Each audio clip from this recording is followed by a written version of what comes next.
Saludos, viernes 9 de enero estamos en Caracas, Venezuela. Lo que sí le voy a advertir es que este es un programa grabado el 8 porque hoy tuve que hacer unos exámenes, entonces no pude estar con ustedes como lo hacemos diariamente. Entonces, de todas maneras, lo digo porque si ocurre alguna noticia, como Venezuela está tan caliente, pues si usted ve que no la tocamos es por eso. Pero en todo caso vamos a discutir lo que hoy está en el tapete, que es el tema, si vamos o no a elecciones, si nos lanzamos por la abstención, el embargo petrolero, etcétera, todo de lo que se deriva de la decisión de mandar el diálogo de vacaciones. Vamos a ver con Felipe Mujica, que es nuestro invitado hoy, presidente del MAS, todos los... ¿Tú eres presidente o secretario general? Aquí quites el cargo a Segundo Meléndez. ¿Tú eres secretario general? Claro, tú eres y el presidente segundo. El presidente segundo. Bueno, vamos a hablar con Felipe, que tiene unas tesis que hemos discutido muchísimo. Felipe suele sostener que el arma secreta del gobierno es la oposición. Y vamos a ver por qué. El MAS ha estado en la mesa, en la coordinadora, ha salido, ha entrado, pero es un partido de oposición. Y está metido en toda esta discusión sobre si o no es. Vamos a ver cuál es su posición. Comencemos por ahí. ¿Qué haces tú cuando la gente te pregunta en la calle, ¿y ahora qué hacemos?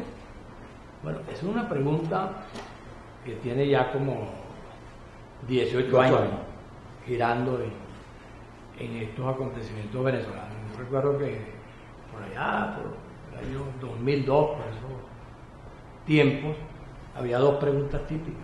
¿Qué hacemos? Y después cuando se habló de la posibilidad, después de la cosa del Carmonazo, y vino el reafirmazo, todo aquello, aparecía también una pregunta que ha sobrevivido todo este proceso y con ese CNE, desde aquella época, tenemos esa pregunta y hemos tenido siempre que responderla, y responderla más que con respuestas concretas con los acontecimientos, porque esa pregunta de cómo ese CNE ha tenido distintos momentos malos, momentos buenos, momentos regulares, se han ganado, se han perdido elecciones, se ha estado a punto de ganar otras, etcétera. Bueno, y ahí ha estado el organismo electoral asumiendo su tarea de la manera que la asume. Ahora, de igual manera, el problema, ¿y qué va a pasar ahora? ¿Qué hacemos? ¿Cuándo se va a acabar esto? Esas son las otras preguntas. Y esas son preguntas que vienen como producto de lo que yo considero es una cadena de equivocaciones que se han cometido en este proceso de diálogo. Nosotros en el MAS reivindicamos el diálogo como un instrumento absolutamente vigente. Nosotros fuimos los primeros que hablamos aquí en Venezuela hace unos 4 o 5 años atrás de la necesidad de dialogar y de reconciliar al país. En aquel momento, bueno, nos dieron hasta con el todo. Había candela. Bueno, y nos dieron hasta con el todo, nos dieron todo lo que les dio la gana. Pero el tiempo y la vida, que es más sabia que todas las cosas que la gente inventa, bueno, fueron dando la pauta y el diálogo se convirtió en un instrumento que los venezolanos paulatinamente hemos comprendido que está allí. Ahora, una cosa es el diálogo y otra cosa son los dialogantes. Es evidente que entre los dialogantes hay, primero, algunos problemas. El primero y el más importante es que ellos nunca han podido ser expresión de la totalidad de la sociedad venezolana. Son una parte, el gobierno es una parte, los partidos que están allí, que ni siquiera representan a la totalidad de la MUC, sino una parte de la MUC. Son representación de una parte de la sociedad. Siempre se ha hecho el planteamiento de la necesidad de ampliar los participantes, no solamente como observadores, sino como dialogantes directos en el proceso. Pero no como mucha gente se mete a la sociedad, todos los partidos. Pero es que tienen que meterlo porque si no los metes todos están involucrados. Por ejemplo, la MUC en este momento no representa toda la oposición. No. Representa una parte. Por lo contrario, está de capa caída. Exacto. Entonces, bueno, ¿cómo resuelves ese problema? Viste que María Corina dijo cuando Julio Borges y Florido estaban allí y María Corina dijo, bueno, ¿y quién dijo que esa era la oposición? O sea, lo cuestionó. Claro. Aun cuando Borges fue presidente de la Asamblea y jefe de PJ. Claro, pero lo cuestiona por un problema de representación, por la manera en que se conforma eso. La segunda cosa es que el gobierno siempre ha tenido muy clara su posición y su filosofía sobre el diálogo. Yo lo he dicho en otras oportunidades y lo repito. Hay una frase de Lenin, famosa, que dice que debes dialogar con tu adversario hasta que estés en condiciones de doblegarlo. El gobierno han tenido como centro de su estrategia dialogar no con el propósito de resolver problemas, sino simplemente con el propósito de ir quebrando toda la estructura y toda la política opositora. Eso le ha funcionado porque el diálogo le ha servido al gobierno para su propósito principal, que ha sido dividir la oposición. Y por otro lado, los opositores que han estado asistiendo han padecido desde el primer momento de algo que es fundamental. No han tenido estrategia. No han tenido. O por decirlo de otra manera, claro, han tenido 20 estrategias, que es igual a no tener. Entonces cada uno de ellos, de acuerdo con sus intereses particulares, un día se levanta y dice, no, yo no voy, yo me quedo durmiendo. Otro día se levanta y dice, bueno, déjame ir a pesar que estoy todo enratonado, pero déjame ir a eso a ver qué consigo. Otro día inventa, bueno, sí es verdad, yo estuve con ellos y yo estuve en el mismo cuarto, pero nos vimos desde lejos, ni siquiera nos tocamos. Bueno, te cuento ahí, a mí me dices en mis investigaciones que tú sabes que Zapatero se reunió con Maduro y después se reunió con la oposición. Entonces allá conversó Dominicana. Y hay un factor, le dijo, ese acuerdo yo lo firmaría. Y había como buen ánimo. Pero el otro día no fueron a la reunión, llegaron tarde, pues. Y Jorge Rodríguez se puso muy bravo y se molestó. Entonces dio la impresión de que el gobierno como que se había ido. Y entonces al estos de la oposición ver eso, y pues bueno, interpretaron como que ni siquiera eso iba a firmar y salieron con otro acuerdo. Eso fue el chisme que me echaron. Bueno, tú te pones, por ejemplo, a revisar la historia de todos esos procesos de diálogo que se han hecho a lo largo de la historia de la humanidad. Y yo creo que no hay un caso donde a alguien se le ocurra que puede firmar un acuerdo de manera unilateral. Eso que hizo el gobierno, eso es absurdo. Sí. Y lo que después pretendió hacer la oposición, que fue también dejar un acuerdo firmado, eso es absurdo, eso no existe en ninguna parte.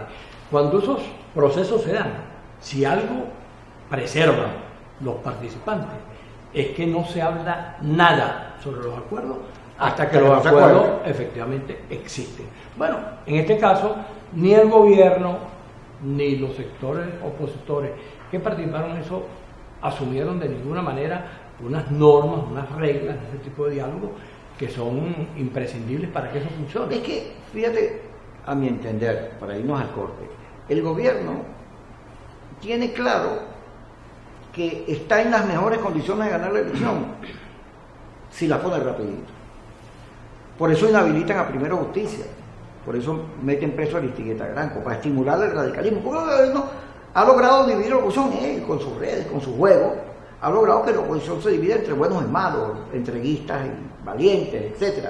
Y entonces él sabe, cada vez que el gobierno va a una de esas cosas, no le dice, vamos a firmar, todo listo, sale la oposición, los radicales, a decir, traidores, no nos dijeron qué, se rindieron, reconocieron, no sé. Eso lo estimula el gobierno. Entonces el gobierno sabe que cuanto menos participen, que cuanto menos gente vaya a votar, menos riesgo hay de perder. Y eso está como cantado. Y a pesar de que está cantado, hay gente que dice, es que sin condiciones no vamos. Pero bueno, tú no dices que es una dictadura. ¿Cuándo las dictaduras auspician condiciones y que la gente vaya a votar? Si eso fuera una democracia. ¿Cuándo regresemos?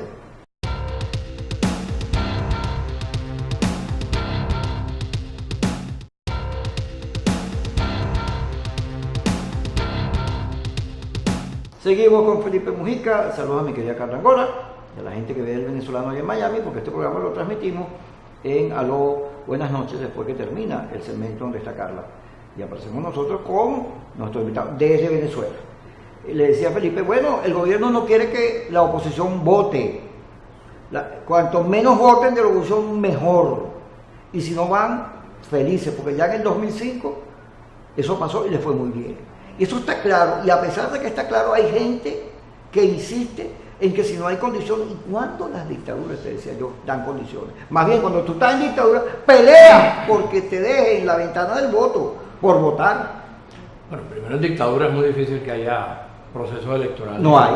Y una vida política como la que tenemos en Venezuela. Aquí lo que hay, claramente, si queremos conceptualizar qué gobierno tenemos, bueno, tenemos un gobierno autoritario que no responde a ningún tipo de precepto desde el punto de vista ideológico, a pesar de que ellos se definen como socialismo del siglo XXI, revolucionarios, sino que bueno, simplemente son un grupo de seres humanos que están allí cuyo único propósito es mantenerse en el poder.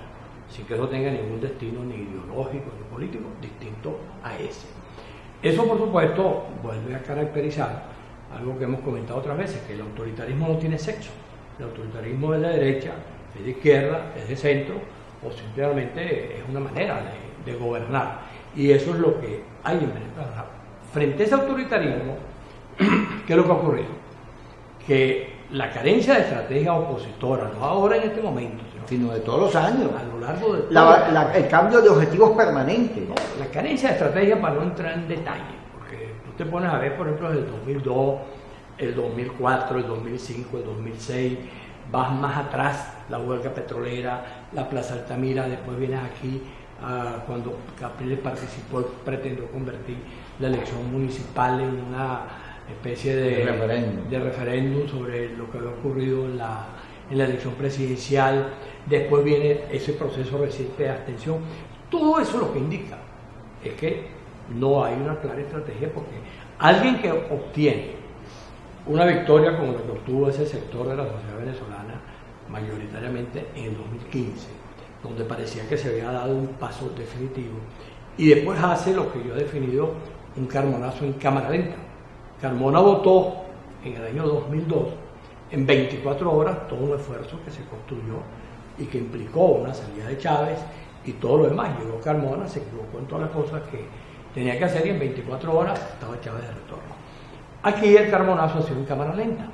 Empezó desde el anuncio de que Maduro tenía que irse en 6 meses, y así ha ido paulatinamente hasta que la Asamblea Nacional, producto de la acción autoritaria, inconstitucional, ilegal del gobierno, más la ayuda que le han prestado los parlamentarios, bueno, está colocada en el punto que está.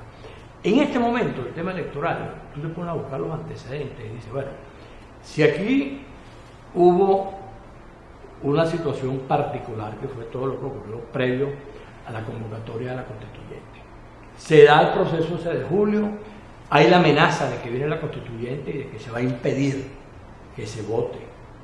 Nada de eso se concreta porque no hay fuerza para concretarlo, simplemente es un anuncio hecho irresponsablemente.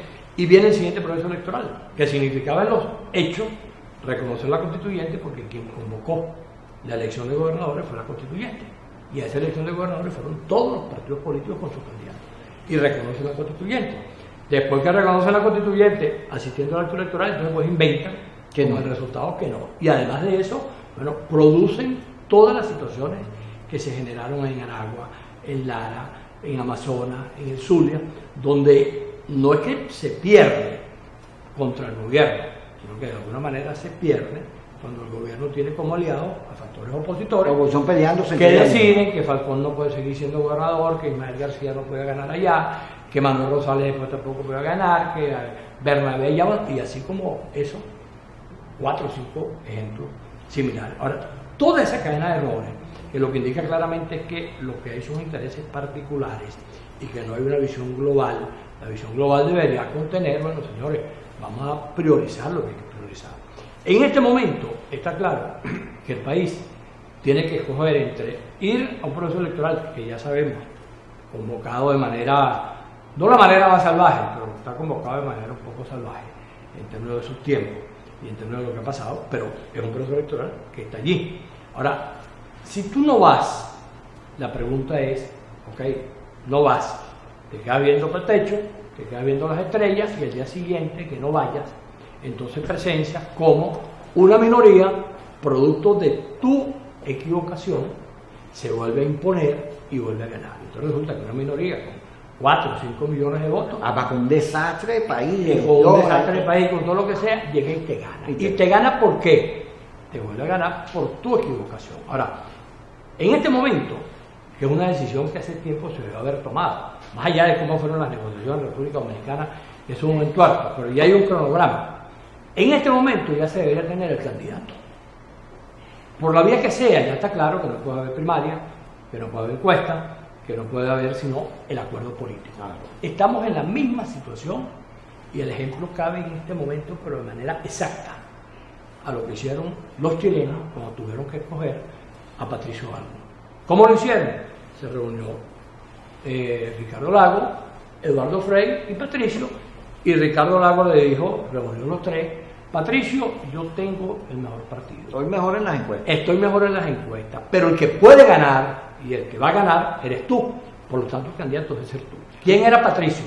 Patricio tenía menos del 1% y no tenía partido. ¿Tú te imaginas aquí algunos de los candidatos diciendo que el otro es mejor y que debería? No. Bueno, tienen que hacerlo.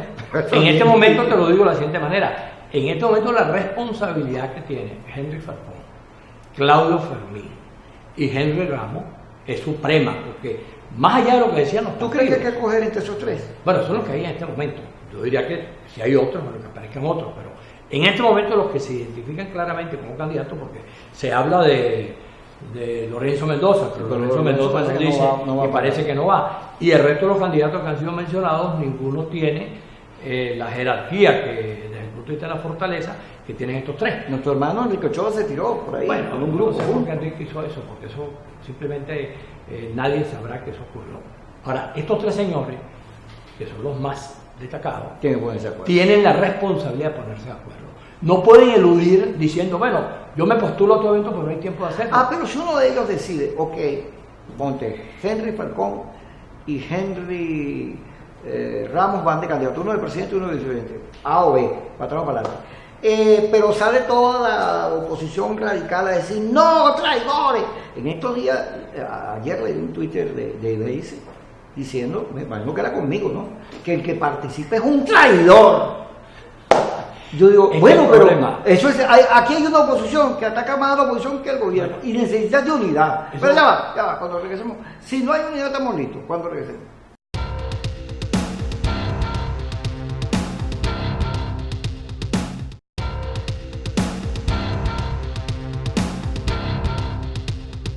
Seguimos aquí con su programa, Kiko. Si me he dado cuenta viendo Felipe que uno en esta silla se va ahora. Tienes que cambiarla, Me duele de espalda ya. Felipe, fíjate, Luis Vicente León decía, es imposible ganar si tú tienes a la oposición todo el día peleando entre ellas. Diego Arre insultando a los que quieren votar, María Corina desconociendo a los negociadores, Henry Falcón diciendo que perdió culpa de estos partidos, el otro señalando al otro, el otro. Aquello es una echadera de dedo. Pasa más tiempo la oposición atacándose entre ellas que atacando al gobierno. Eso es estimulado por el gobierno. Y no hay manera que tú le digas, sobre todo a la gente que está en las redes, que es donde más se debate todo el asunto, oye, dejen la peleadera, que necesitamos unidad porque te mandan a freír porque tú eres un traidor.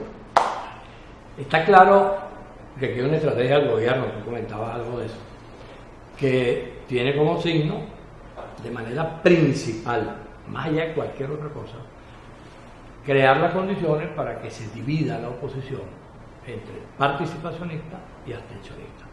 Ya eso viene operando a lo largo de este año que pasó, que culminó con ese proceso electoral donde, sin ninguna explicación, tres importantes partidos, Voluntad Popular, Acción Democrática y Primera Justicia, decidieron abstenerse. Hasta ahora que yo sepa, yo no conozco por qué lo hicieron. En este momento entiendo que tanto Acción Democrática como Primera Justicia son partidarios, Voluntad Popular ha dicho que no va. Acción Democrática y Primera Justicia deberían darle una explicación a los venezolanos de por qué cometieron aquel error, para poder seguir avanzando sobre lo que hay que avanzar. Ahora, esa estrategia del gobierno de dividirnos entre participacionistas y abstencionistas genera toda esa situación que tú has dado. Ahora, ¿qué pasa si en este momento tú tuvieses ya el candidato y ese candidato convocara a todos los sectores democráticos y ese candidato además fuese presentado a la sociedad venezolana en un momento en que se le dijera todo el mundo, señores, nos hemos puesto de acuerdo y hemos decidido que este es el candidato, este es el ciudadano venezolano que va a representar este momento de la lucha política venezolana y todos lo respaldamos? Ese simple hecho político que se produzca va a permitir una reacción distinta. Yo vengo ahorita de la panadería que está aquí más abajo, como siempre, bueno, tú consigues a alguien que te agarre y te diga, bueno, ¿qué va a pasar? Y entonces, bueno, yo comencé a hablar ahí, inmediatamente me rodearon 5, 6, 7 personas y todos comenzaron a sentir que efectivamente el problema era buscar el candidato, tener el candidato y que había que participar. Porque si no participas, entonces simplemente no hay destino. Entonces hay que participar. Pero en las redes lo que aparece como mayoría es la abstención. Bueno, pero las redes es una parte del país, no es el país. Y esa parte de las redes dice que hay que abstenerse, y la pregunta que hay que hacerle a cualquiera es: yo me abstengo y después ¿para dónde vamos? Entonces, el diseño, que si en caso que haya tiempo de hacerlo, es rápidamente, yo te digo, en días, tener el candidato. No hay posibilidad ni de encuesta, ni de primaria, es un entendimiento. Ayer andaban reunidos, digo ayer porque la gente lo está viendo hoy, buscando, decidiendo fórmulas para coger candidatos y si iban o no iban. Estos partidos, el G4, que ahora se reúnen con Ramón Guillermo, están ahí deliberando, buscando, porque efectivamente no hay tiempo ni de encuestas ni de nada, sino de escogerlo vía acuerdo. No, de acuerdo político. Ahora, a mí me preguntaron en un programa de radio, ¿cuál sería el candidato? A mí, cualquiera. Claro. Cualquiera, siempre y cuando la política vaya adelante. Es que siempre y cuando tú decidas un candidato y le pidas a los amigos abstencionistas que se abstengan, pero de hablar. No va a pasar. Bueno, pero que se abstengan. Ya, tienen que inventarte la madre y agredirlo, yo te sigo insistiendo en el ejemplo chileno. En el caso chileno, parte de la oposición era abstencionista. Y sin embargo entendieron responsablemente, de forma madura y teniendo a Chile en aquel momento como el centro de la preocupación, callarse la boca. Fueron abstencionistas, pero de la palabra, no del voto. Decidieron no seguir utilizando lo que llamamos la capacidad de pagueo.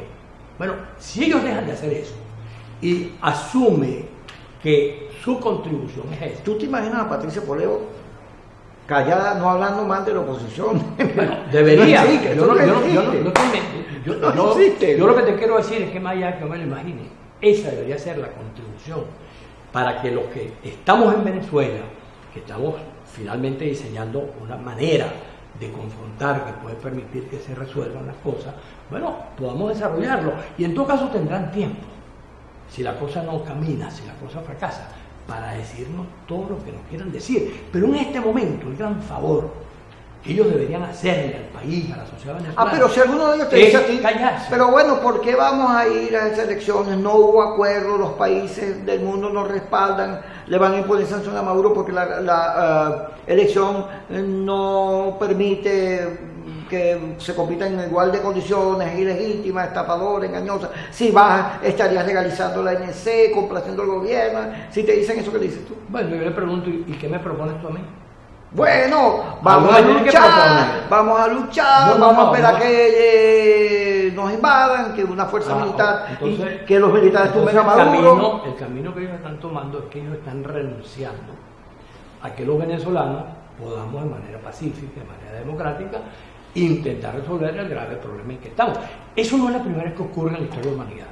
Tú te buscas un libro que está allí, que se llama Las Transiciones Democráticas, donde hay un cuento de 14, 15 experiencias, y en todos los casos te vas a conseguir que hay un grupo radical, abstencionista, negador del delito electoral, que al final queda difuminado. No se sabe ni qué pasa con ellos, porque simplemente desaparece. Aquí hubo un grupo que llamó a la abstención en el 2005, que dijo nada más y nada menos que esto: vamos a abstenernos porque si la asamblea queda toda en manos del gobierno, esa asamblea no va a poder operar. Ya sabemos el resultado. Ese periodo de la asamblea le sirvió al gobierno para aprobar todo lo que dio la gana y cambiar radicalmente toda la normativa constitucional y las leyes y las conductas de las instituciones del país. ¿Dónde quedaron aquellos que inventaron que el gobierno no iba a poder hacer nada allí? Lo mismo pasó ahorita con la abstención. Hay un caso típico de los gobernadores. Quedan electos 5 gobernadores. Llega uno de ellos, el del Zulia, el más importante de todos, y decide que no se va a juramentar, a pesar de que ya había reconocido, participando en la elección a la Asamblea Constituyente. Ahora, como la política la inventó el diablo, la pregunta es esta: ¿dónde está Guanipa? Bueno, no pudieron legalizar, validar la primera voz. ¿Dónde están los 4 gobernadores que fueron a juramentarse? Ahí están. Bueno, y Guanipa no sabe dónde está. Primero justicia, ese error garrafal. No, que yo voy a validar la MUF, cuando todo el mundo sabía que eso era inviable. Y lo hacen producto de sus problemas internos. Y deciden, cuando el gobierno declara inviable lo de la MUF, que ellos van a validar a primera justicia un día antes. Y ponen esa terrible torta, un partido que venía de movilizar casi 200.000 personas en una validación hace un año atrás. Y ahora resulta que validan 2 entidades. Y después inventan que fueron 8. y después dicen cosas que no ocurrieron. Ahora, ¿por qué el partido más importante del país, desde el punto de vista parlamentario, desde el punto de vista de los votos, tiene que comportarse de esa manera? Evidentemente tiene que haber en el fondo un problema de no poder trazar una estrategia, o que la estrategia es una que no se dice. ¿No será que tiene una crisis interna que los paraliza? Puede ser eso, o puede ser que estén pensando, como también pensaron en otra oportunidad otros amigos, que esa conducta política va a facilitar la intervención y la invasión. Entonces resulta que contra todo lo que se diga, ese tipo de conducta a quien va ayudando es a Maduro, es al gobierno. Porque el ejército se le pega. Porque no, y además la política del ¿cómo va a auspiciar que venga otro? ¿Qué más le puede convenir a Maduro que el aislamiento, sabiendo que él mantiene unos vínculos, unas relaciones? Ahí está la experiencia cubana, que la gente dice que estaba en la Unión Soviética, pero los cubanos los aislaron, rompió las relaciones. México solamente quedó 60 años después. ¿Quién ganó? ¿Ganaron los Castro o el pueblo cubano? Lo que hay es que ver al pueblo cubano y ver a los Castro para darse cuenta cuál fue el resultado. Así es. Entonces, bueno, Felipe, por favor, gracias por estar con nosotros.